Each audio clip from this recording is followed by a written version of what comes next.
Hello, everyone. Today we'll be talking about Luis de Molina on Omniscience and Freedom. Luis de Molina is writing in the 16th century, so it's at the very transition between the late medieval period and the modern period, the Enlightenment period.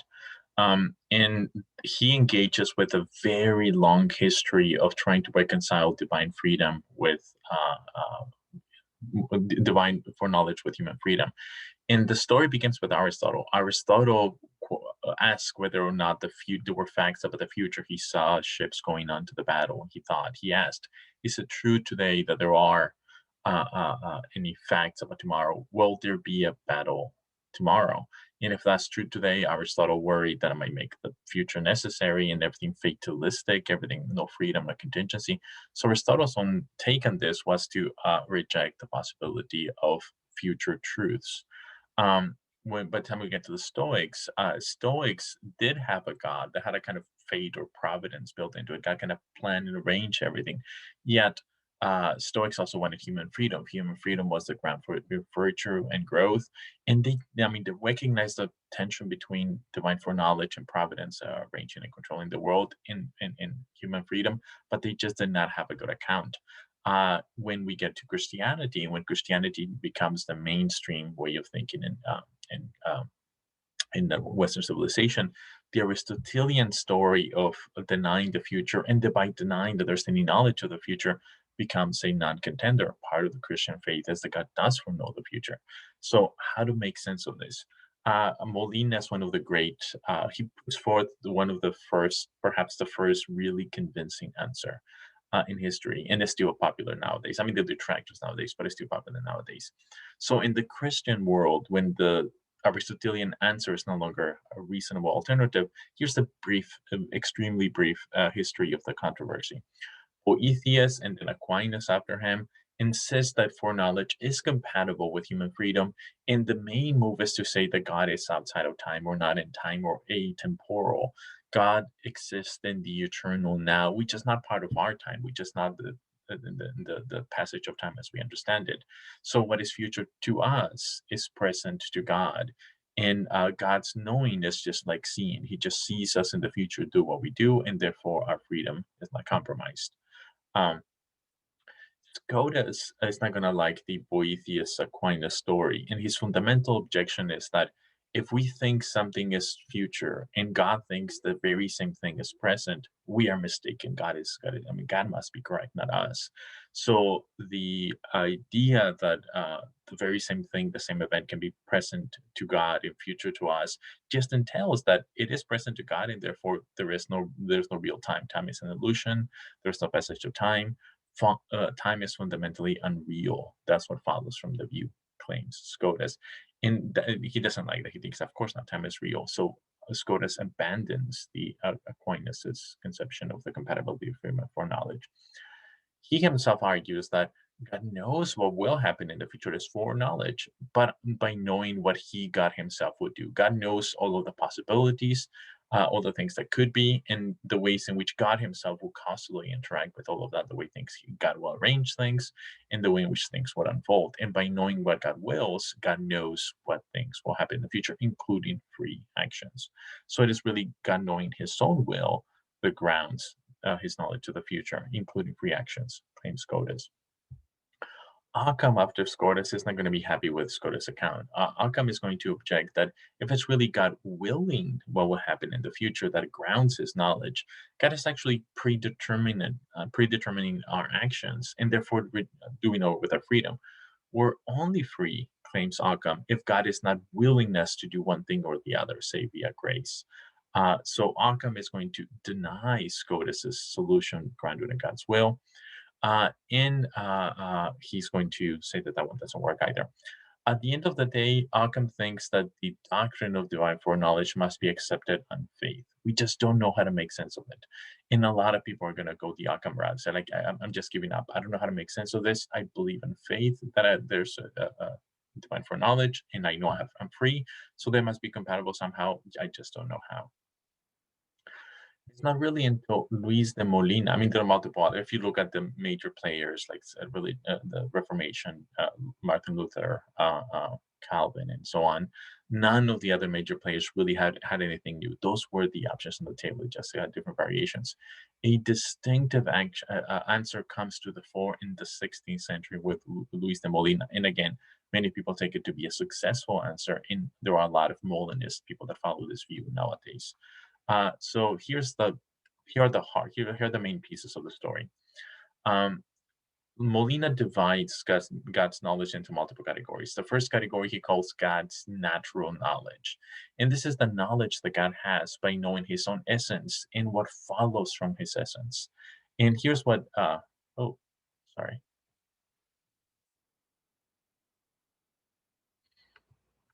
And here's what Molina thinks follows from the divine essence. God naturally knows that God knows on the basis of his natural knowledge all of the possibilities for himself. He knows what his power might lead to. He knows what his power extends to. Part of his essence is he's so powerful, so he knows all possibilities precisely because God can create all possibilities. And here are some of those possibilities. Human essences, or what defines us, our natures, are just different ways of resembling the divine essence. And that's true for every created being. All created beings, their natures just are possible ways of resembling imperfectly the divine essence that is God. So, by God knowing his own essence, he knows all of the possibilities, all of the possible ways in which the essence can be kind of resembled or can be imitated. And those imitations are all of the possible creatures, humans and animals and everything, and rocks and everything else. Those are just different ways of resembling the divine essence, which fundamentally is being, is goodness, is perfection. Um, so God's natural knowledge uh, just follows from God's essence, and God has no control over this. This just naturally follows from God's essence. All of the possibilities do not depend on God's will. God has no control over them. He just knows them by knowing His essence and what follows from it. Uh, that's one category. That's God's natural knowledge. The second category is God's free knowledge. And now this is the knowledge that God has by knowing his will, by willing, right? God chooses different possibilities. He knows what he can do by knowing his power, which follows from his essence. And then he knows what he will do by knowing his will, right? So the actions God will take, whether God will become man, for example, or not, I mean, he knows by knowing his will. He wills to, therefore he knows what will happen. So of course, God has control over God's free knowledge. It's God's, willing himself to do things, freely choosing things. So God freely knows what he will do, and that is which possibilities will be actualized by him. So far so good. Two main categories: God's foreknowledge, God's natural knowledge. Uh, God has no control over it. It's just that all of the possibilities. God's free knowledge. God does have control over it, and it is what God will do. And no one will really deny. I mean, this distinction is in the air already. No one's really going to deny what Molina is saying. Molina introduces a third category, which he's going to call middle knowledge. He's going to say it is between, in some sense of between natural knowledge and free knowledge. And that is the innovative move. The innovative theological philosophical move is the introduction of the category that he calls middle knowledge. And this takes a little setup. So let me give you the setup. So here's an example. Think of this example first. So let's think of this person, John, and John is a corrupt legislator. Suppose that there's this environmental movement. They're trying to pass a law that would make it safer and to make the environment better. Uh, but he's a corrupt legislator. So suppose you're working for a oil company, big oil company, and you're a lobbyist, right? You're lobbying for the bill not to go through because hey, your oil company is going to lose money or fail to make money by that environmental protection bill coming through. So then you go to John's office and you say, "Hey, John, here's $200,000. Say no to the bill." And John responds in the following way. He says, "Yep, good. I'll take it. Give the check to my secretary. She knows what to do." So John very easily accepts the bribe. And then you walk out of the office feeling content. You're doing your job well. Things are going well. You're a good lobbyist. But then you start thinking, hey, that happened too quickly. John took my offer very easily. And then you wonder something, you question something, you ask something.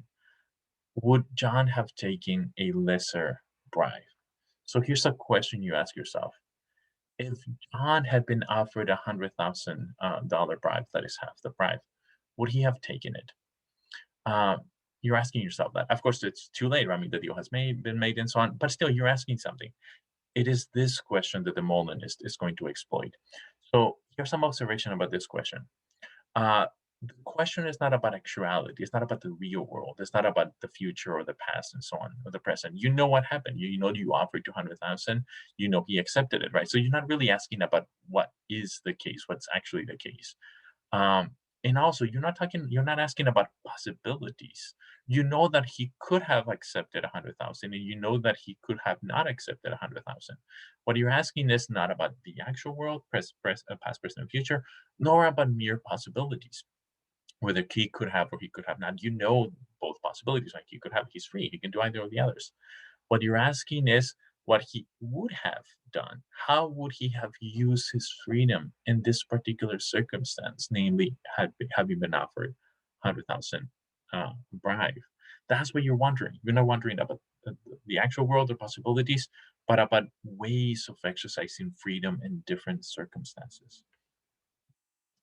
So it's the question about how John would have used his freedom in a particular situation, alternative to the one actually happened, namely by being offered $100,000 bribe.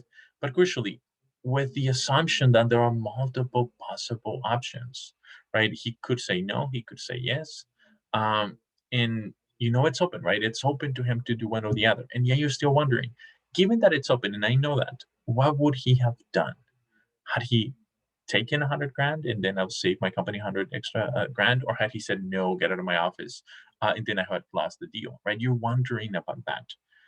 The Molinist the Molinist claim is to say that there are answers to your question. There are answers to the question, what would people do freely in circumstances in which there are multiplicity of possible options open to them. There are facts about how people would use their freedom. Uh, so there are those facts, and God knows those facts. That's the crucial move. And that is the middle knowledge. God's middle knowledge is the knowledge of those facts, the facts of what someone would do freely in a given possible circumstance when they have multiple options before them. And that's like John, right? John is in the situation. He's offered $200,000. He can say no. He can say yes, and we know he said yes because that's how the actual world played out, at least in the case, hypothetical case.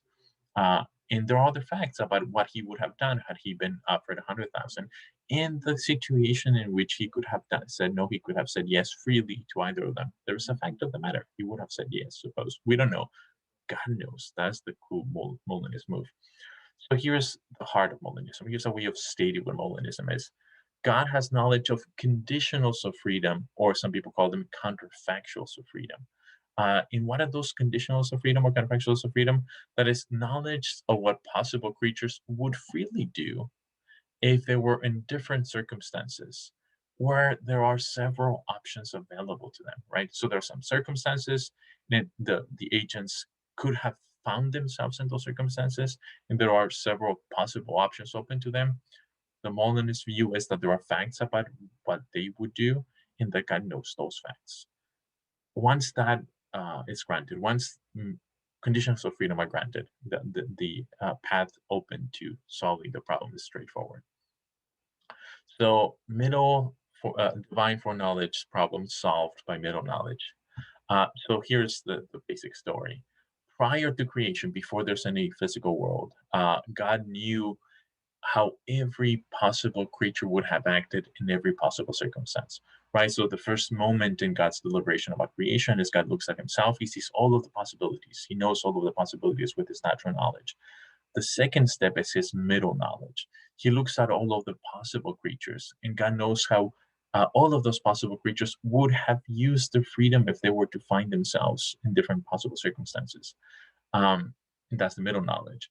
The third step is God's free knowledge. God chooses to create some subset of those possible individuals and place them in some particular kind of arrangement, and then he lets things run. He knows how things will run by knowing the natural laws and the physical state of the universe and so on, but also by knowing all of the conditionals of freedom of all of the free agents that would be in the world, and he can predict all of it. He can see how it's all going to play out.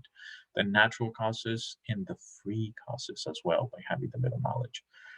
So here's a succinct way of putting that story. Divine foreknowledge account is intelligible, it's solved, the problem is solved by putting it this way. God knows what agents will freely do, that is something in the future, by knowing two things. The first is in what circumstances they will find themselves. God knows in what circumstances someone will find themselves by willing, right? God wills to create a world that is he knows naturally going to lead to those consequences. So God can actually actively do things to put someone in a particular situation. And that's part of his control. That's part of his, providential control of creation. The second ingredient, that's not enough though, right? God knowing that you find yourself in a particular situation is not enough to know what you will freely do in the situation if you're truly free.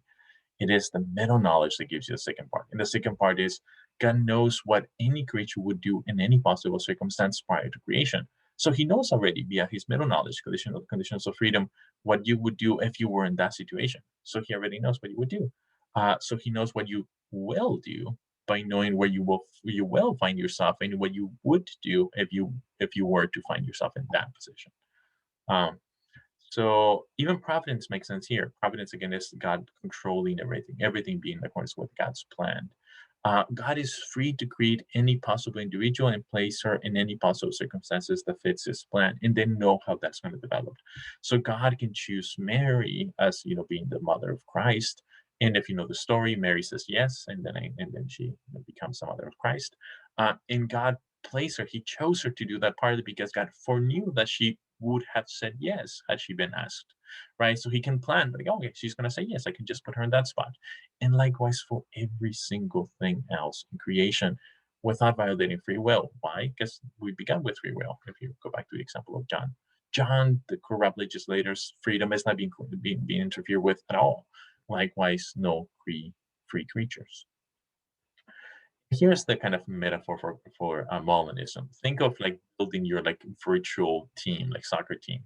And if you play these games, I've never played these games, but if you play these games, you have like a basic kind of character. You have like potential, computerized model of a particular player, and some basic things like how fast they can run, or at least how well they can kick, how straight they can kick, and things like that, how their endurance level. There's just some basic facts about the players that you can know, and then you can arrange them however you want, and then try to see the player go, to see how the play develops.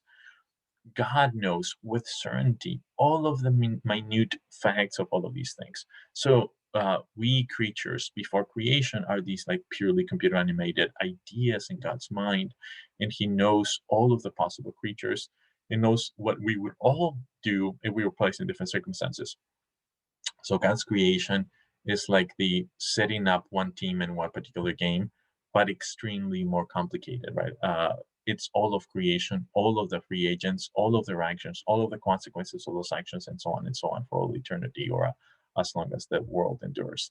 But God is infinite; He can see it all. So God sees it all; He arranges it all, and everything works out well. Why? Because God is in control.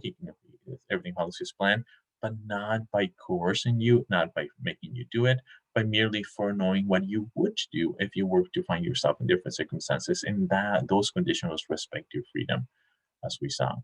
So hey, the problem is solved. See ya.